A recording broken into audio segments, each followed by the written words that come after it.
What's going on, people? We are Tottenham TV back here for another Tottenham update. I think most of the media outlets just focusing on that FA Cup disaster yesterday for Tottenham Hotspur. Only a couple of stories to talk about today, and we're going to start off with Pierre-Emile Hojbjerg from Sebastian Dennis, who's a Tier 1 source out in France, says that Lyon have activated a plan to try and sign Tottenham's Pierre-Emile Hojbjerg. The only problem is the expensive cost of the operation. It's possible but complicated option. I mean, what does that even mean?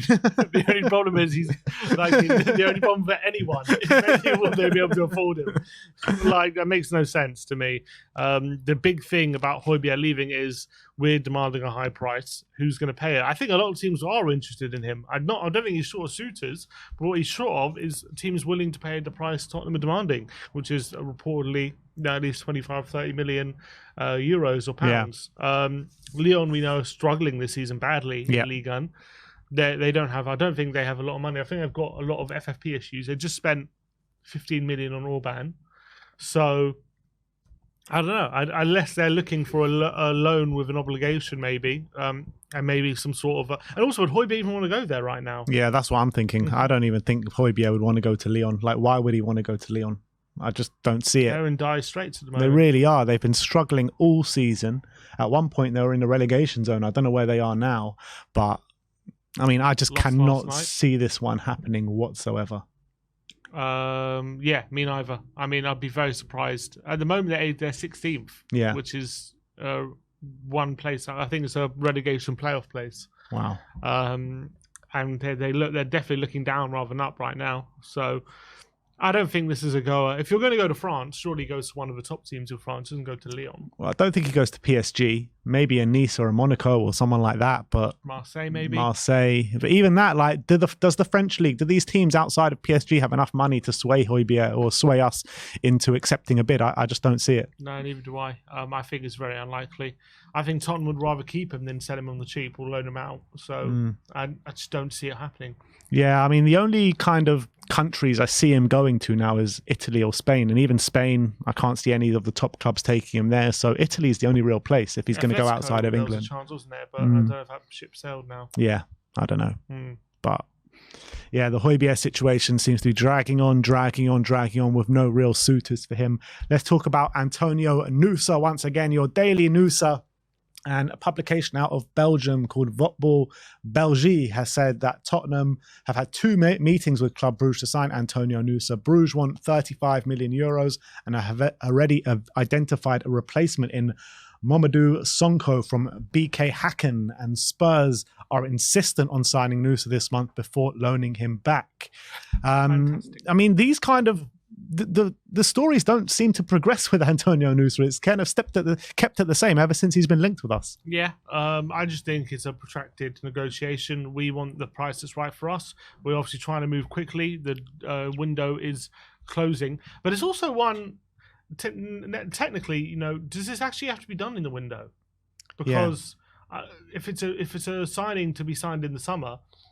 I guess if we want to sign him and then loan him back, we have to do it now. But we could technically, when the window's closed, sign him with a pre-agreement. And then it will come around 1st of July. Yeah, we've seen that before. So maybe we're thinking there's not much rush into doing this deal. But I think for everyone's peace of mind, it would be great if this deal can be done now and have him loaned back. So for 100% sure we do have him in the summer. Obviously, we're all desperate to have this talent through the door, and I think it'll be a massive help. We even saw yesterday how much our wide players have been struggling so far. And obviously, he's not going to help us immediately, but in the long term, it's really important to be looking at the future in those positions, because right now, I just feel like the players there need upgrading, or we need different profiles, or at least we need his profile, at least one of them. So I think he's super exciting talent, and I really hope we get it done.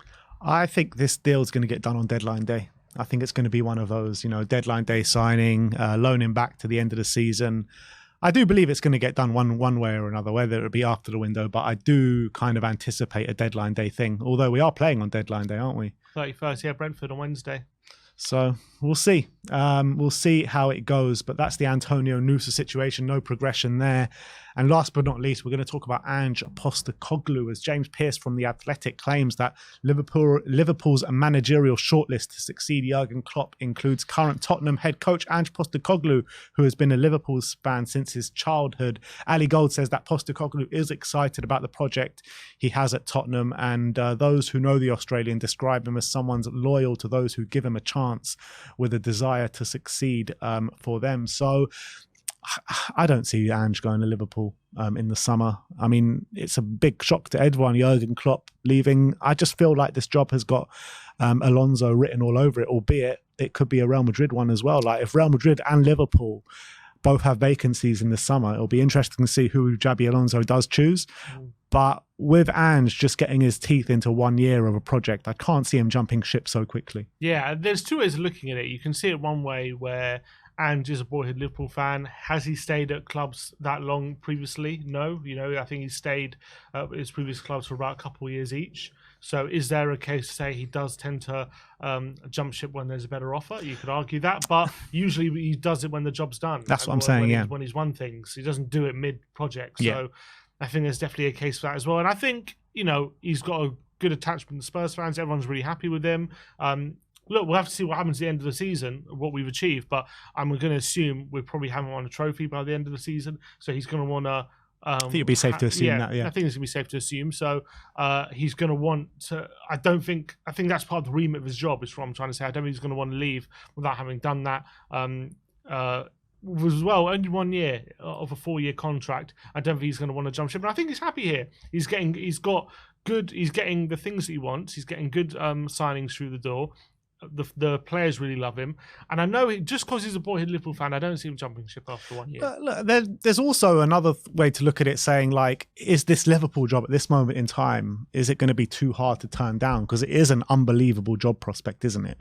You're talking about might not come up again. Exactly, and you're talking about a team who's fighting against Liverpool, fighting against Man City year on year out, albeit not last year, but Ange Postecoglou has consistently said in his Spurs press conferences that this job isn't just about winning one trophy in the short term. This is about building a team that can fight consistently at the top and fight for major honours every single year. And I just can't see him going back on his word so quickly. Like, he literally said that a few days ago. Yeah, and especially because he's at a big club in England. Like, he wants to be competing at the top. I think he believes he can get Tottenham competing near the top, which I think he's proven this season. So I don't think he's going to want to jump ship after a year. It is true. Is this Liverpool job ever going to come up again? So that is something he has to think about. But I think he's probably going to stick to his guns and stay at Spurs. That's what I think. But who knows? I mean, he's only a manager we've only known for 7 months. So, and he does seem to jump ship fairly quickly after a short period of time at club. So I can't completely rule it out. But I would say at this point, there's very little chance it happens, I think. But his remit at Spurs and his remit as like Celtic are completely different, aren't they? Like, because Celtic are a team that are always on top. They're always fighting for big honours there. His remit at Celtic was to, knock Rangers off their perch, who had just won their first title in so many years. And he'd done that. He won the treble the year after. What more can he do at Celtic? Yeah. You know what I mean? At all his other clubs, he's done what he's needed to do. He's got the clubs to the top and he's won the trophies for them. And then he's jumped ship. It's always just taken him a short time to do that. And he's always made a big step up. Like, he left, I think it was it Brisbane or Melbourne to manage the national team? He left Japan to go to Europe and Celtic. So he's always looking to make a step up. I know Liverpool, you could argue, is a step up for Spurs, but you could also very much argue Tottenham are one of the biggest clubs in England, and they're going to be competing near the top as well. So I wouldn't say like Tottenham to Liverpool is as big of a jump as like Celtic to Tottenham or something like that. You know what I mean? It's not as big of a jump, but you got Liverpool, one of the biggest clubs in Europe. And Tottenham are getting there. You know what I mean? Yeah, but we're never going to be on Liverpool's level. We're 8th biggest in terms of size of a club. I wouldn't rule out in the future. In terms of the size of a club and the history behind it and everything, I wouldn't rule out in the future. And right now we're not, but we have the potential. We're a club in London. We do have a good history. We've got a big fan base. We've got a big stadium. We have revenues in the top 10 in Europe. Only going to get bigger. So why wouldn't he look at this club and think doesn't get much bigger? I know Liverpool is bigger, but it's not like in the future. We won't be talking about Tottenham in the same breath as Liverpool. You never know. You've got this club does have the potential to explode. I'm not doubting that, but we're never going to be as big of a club as Liverpool. Never. With the history that they have behind them, 20 honours or whatever it is in the 20 league titles, how many Champions League have they won? You know what I mean? Like, how are we ever going to be as big as Liverpool? Liverpool, the biggest club in England. Not in the near future. So not while Ange is in England, that's for sure. Well, exactly. So, yeah, but I mean, it is England, going from Spurs to Liverpool is a massive step up. I don't think it's a massive step up. I think it's a step up. I don't think it's a massive step up. So, what is a massive step up from Tottenham? Madrid, Barcelona, Man United, maybe. Liverpool. I think Liverpool are a bigger club than Barcelona. I don't know. How do you define bigger club? I don't know how do you define titles. I mean, maybe fan base. I mean, fan base. You know, Liverpool do have one of the biggest fan bases in the world, but so do Barcelona. I mean, like, Liverpool even have more Champions League than Barcelona. Yeah. You know what I mean? So, I mean, Liverpool, don't underestimate how big of a club Liverpool are. I'm not underestimating it. They're a massive club. I don't know. I'm just thinking Tottenham, right, where they are, they have a massive chance of really exploding. Yeah, I agree with that. I don't know if he'll see Liverpool. I know he'll see Liverpool as a step up. I don't know if he'll be like, I have to take this opportunity, because it's not like he's at a lower club. He's at a big club in Tottenham. He is at a big club. Yeah. He is at a big club, and the club do have potential to explode massively with the stadium, with the revenues and stuff like that. I don't think he is going to jump ship this summer, but I do think it is a big step up to go to Liverpool in terms of what they've achieved and what they are achieving right now. So that is your Tottenham update for today. Let me know in the comments section below your thoughts regarding all the news topics we spoken about today. Do you think it is a possibility that Ange Postecoglou could jump ship and go to Liverpool in the summer? Like, subscribe and comment. And as always, come on you Spurs.